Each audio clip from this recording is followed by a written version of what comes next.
everybody, and welcome to another episode of All Things Considered Franchising. I am your host and founder of All Things Considered Franchising, Scotty Milas. All Things Considered Franchising is powered by Scott Milas, franchisecoach.com. All Things Considered Franchising, we focus in on the entrepreneur, people who are interested in getting into business ownership, concentrating on franchise opportunities. We step outside the box every once in a while. Scott Milas, franchisecoach.com is a consulting organization that I founded about 7-8 years ago that helps people develop that roadmap and introducing them to opportunities that fit. The services, guidance, and education that we provide both at All Things Considered Franchising and Scott Milas Franchise Coach are absolutely at no cost to our clients. Well, I have been around the block for a long time in this industry, and there are certain people you come across that are really kind of under the radar, but that have really put a significant impact into franchising. And I want to welcome to the show Jeff Bevis, certified franchise executive, and also right now he is the chief operating officer over Caring Senior Service. And Jeff and I have a kind of a similar background because we both started in this industry in operations. Although Jeff was the smart one, he continued in operations, and I went into development. So, Jeff, welcome to the show. Scotty, thanks for having me. You have an interesting background. Like I said, it's kind of similar to me is the operational side. And I think what, I have found with my clients and what I kind of stress with my clients as they kind of go through that validation, a lot of people want to focus in on the validation as a numbers thing. It's how much can I sell, or how much is the item 19 I'm going to sell? And what I try to do is educate to my clients that, yes, numbers are important, but it's really the operational side of a franchise, the operational support, and marketing falls under there. So your expertise is appreciated today. So tell us a little bit about, Caring Service and your background in the industry, and then we'll kind of go from there. Sure. Thank you. So Caring Senior Service, we have 61 territories in 17 states today. Been franchising for 21 years, Scotty. So an established brand, but never really gave the franchising focus. So been operating for 33 years. So we were building the brand without franchising for 12 or 13 years first. I've been in franchising for 38 years. That's wow. Hard to say because I feel like I should only be 29, but 38 years, 7 different brands, 5 different industries. Started, as you mentioned, in ops, in the truck rental and car rental world. Wow. Franchising. Interesting. Wow. You have also spent some time helping people, guidance, research on the consulting side. And imagine you're still in it as potential franchisees come in to research the brand. Our listening audience is a good percentage of people who are contemplating whether to come into franchising. Do I want to be a business owner? If I want to be a business owner, do I want to get into franchising? I mean, a lot of people, think of franchising, they think of McDonald's and Subway. So there's a lot outside that box. So, kind of putting your thoughts, your experiences together. If somebody is considering franchising, investing in a franchise, obviously there are many benefits. What are the advantages right now and continue to be in the senior care market? It's a booming industry. The population continues to age even as we come out of the baby boomer time frame. So tell us a little bit about the industry and what you're seeing in the senior care market. Absolutely. So I have been in the home care industry, the franchise world, the last 21 years. So I have seen a lot of change. And to your point, Scotty, yes, the industry is booming, no pun intended. But this next 20 years, it's actually slated to grow even faster. So we've experienced tremendous growth these last 20 years, but because of the aging population, because of the desire for people to stay in their own homes as long as they possibly can, and to keep it more affordable, those are some of the key drivers. We've got demographics at our back, aging baby boomers at our back are all wins that are really helping drive this entire industry. Folks may think it's saturated or gosh, there's a lot of different brands. It's not even close to saturation. In fact, we're having a hard time keeping up with the demand itself, That's just interesting. because there are so many potential clients. That is interesting that you're keeping up with demand. I mean, I try to educate my clients that having a high demand and even touching on a saturated market is a good thing. As a owner, you just have to be a little bit better than everybody else or Right. the people that you're competing against. One of the things that I like to focus in on with my clients is a need, not a want. Yes. And senior care, home care comes into that need category. Uh, your organization focuses on non-evasive type programs for seniors. Tell us a little bit more about those programs and services Sure. that you offer.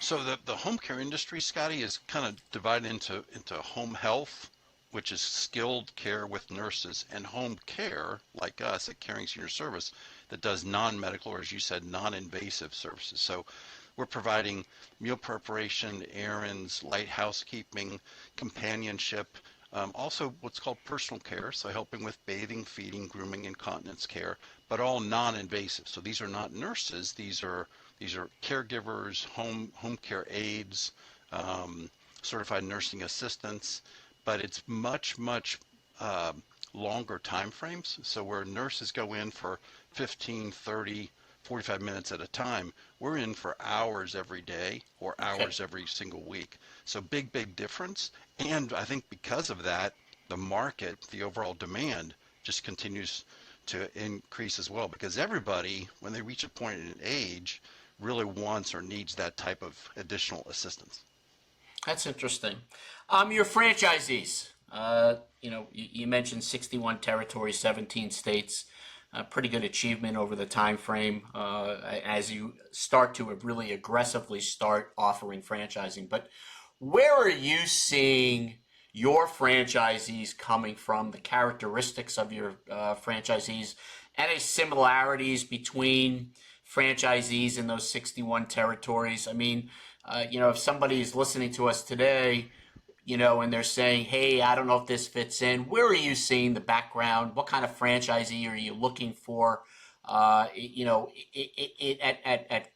the organization to bring on Sure. board, to award a Yeah, it's franchise?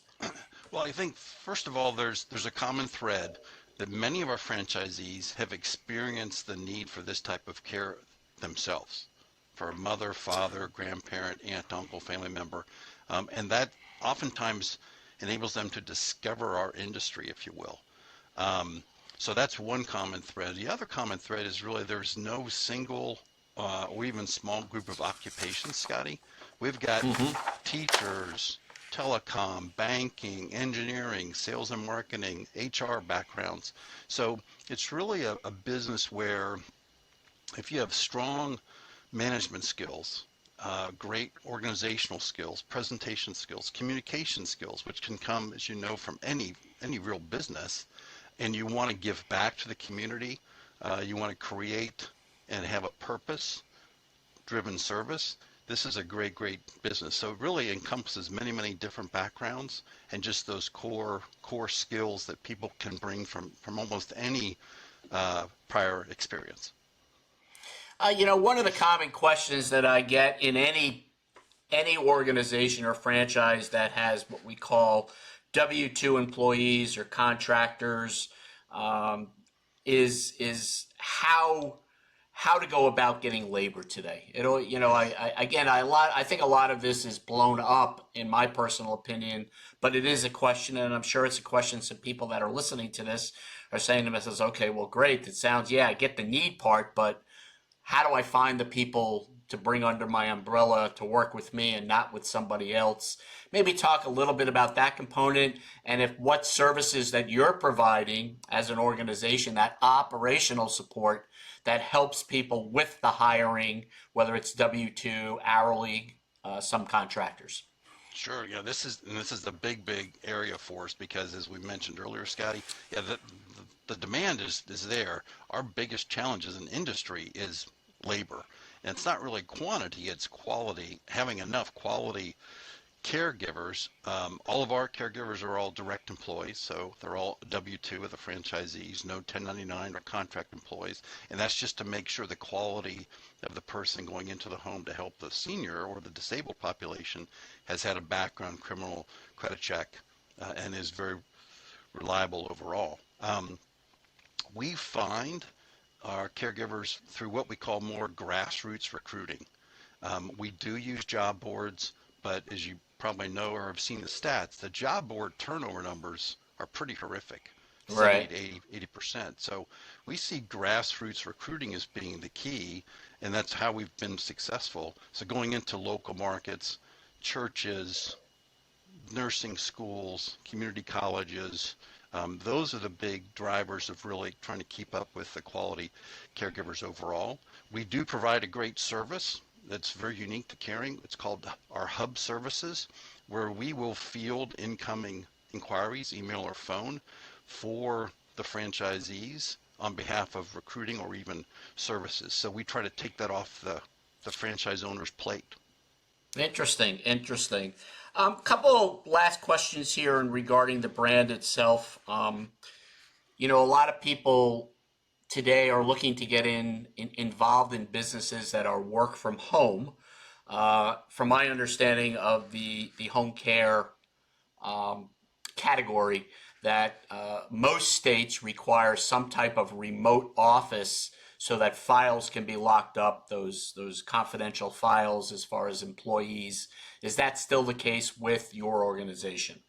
Yes, it is. And it's also for interviewing purposes Okay. primarily. I mean, you're exactly right on the file side, but also when you're interviewing caregivers, it's pretty tough to do that from a private address.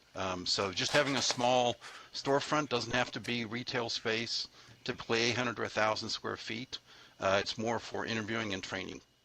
So it could be a kind of a workspace share, rent the Oh, workspace yeah, share.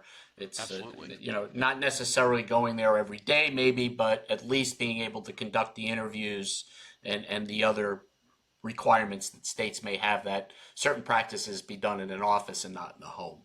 Okay, Yes. good, good. We're talking with Jeff Bevis, who is a certified franchise executive, CFE, also chief operating officer of Caring Senior Service franchise opportunity.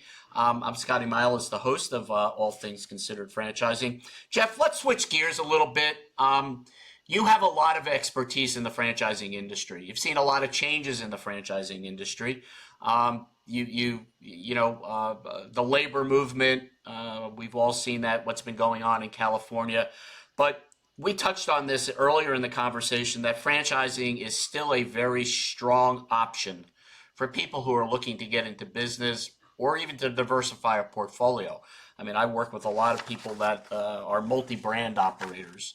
Where are you seeing the industry today? Where are you seeing its strengths?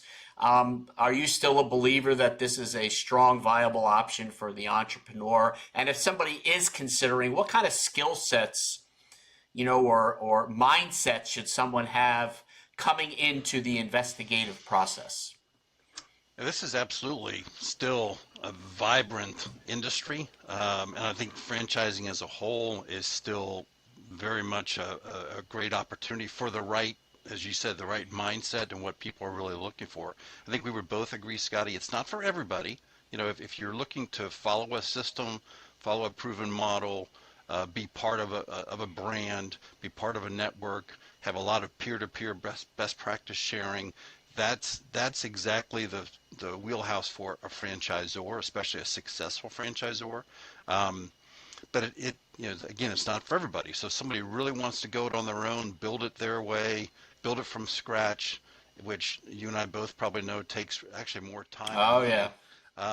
Then franchising is not for that person. But most of the people we talk to at Caring Senior Service understand that, or at least quickly in our initial conversations, we're able to reinforce the fact that that's really the benefit of franchise versus independent.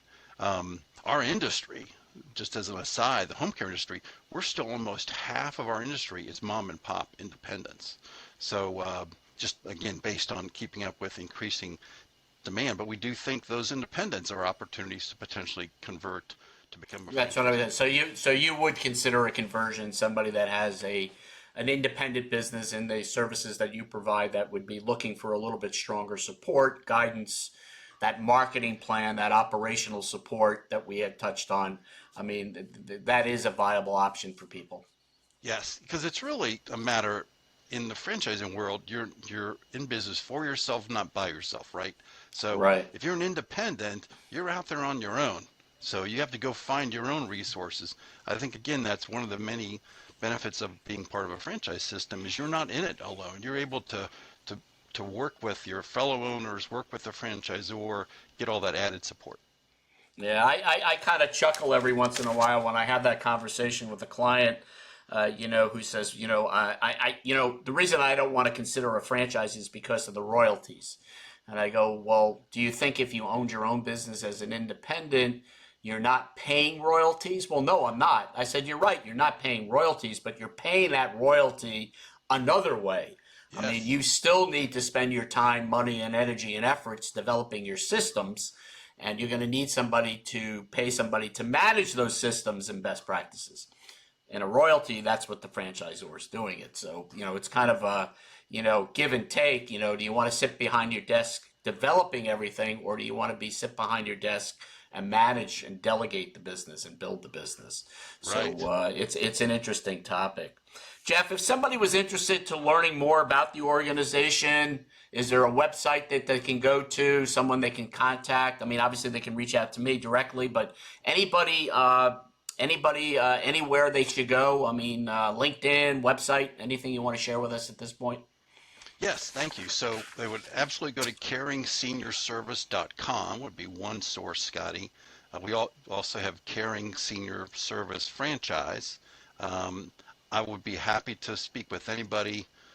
Myself, I'm at jbevis, B-E-V-I-S, at Caring Inc., Inc. as in Okay. inc.com. We also have Del Salinas, who is our Director of Franchise Development, um, at DSALINAS at caringinc.com.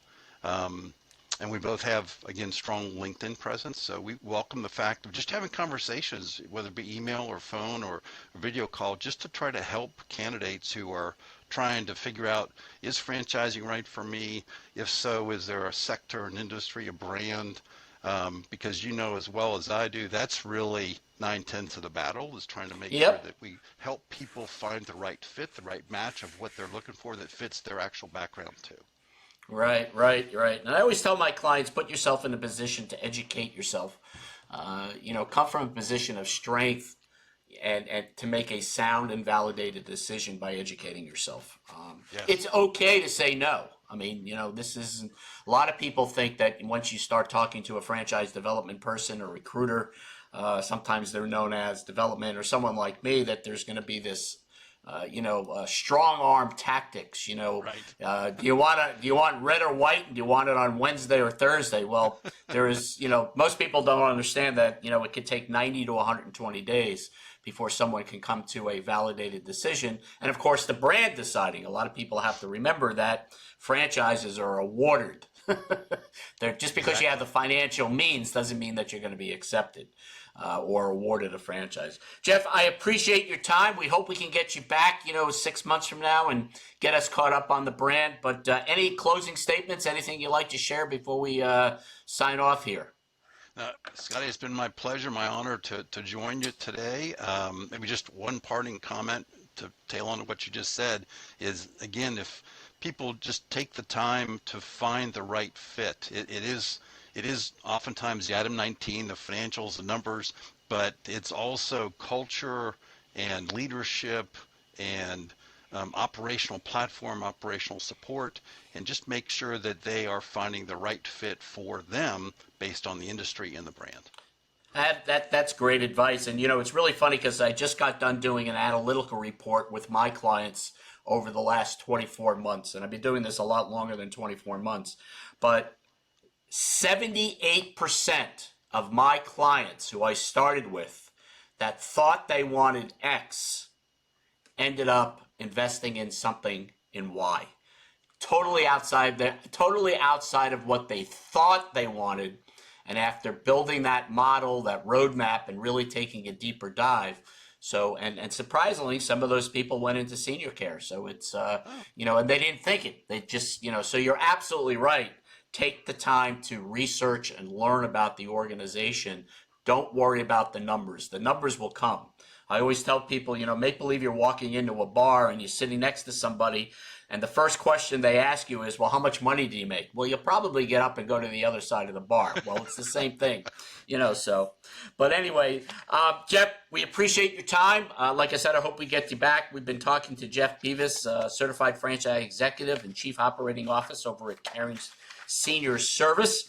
I am your host, Scotty Milas, of All Things Considered Franchising, and owner and CEO of ScottMilasFranchiseCoach.com. If anybody is interested in reaching out to me, feel free to check me out on LinkedIn. You can email me, Scott@ScottMilasFranchiseCoach.com. And of course, check out all the episodes and podcasts that we have on AllThingsConsideredFranchising.com. This is Scotty Milas. Until next time, make it a great day.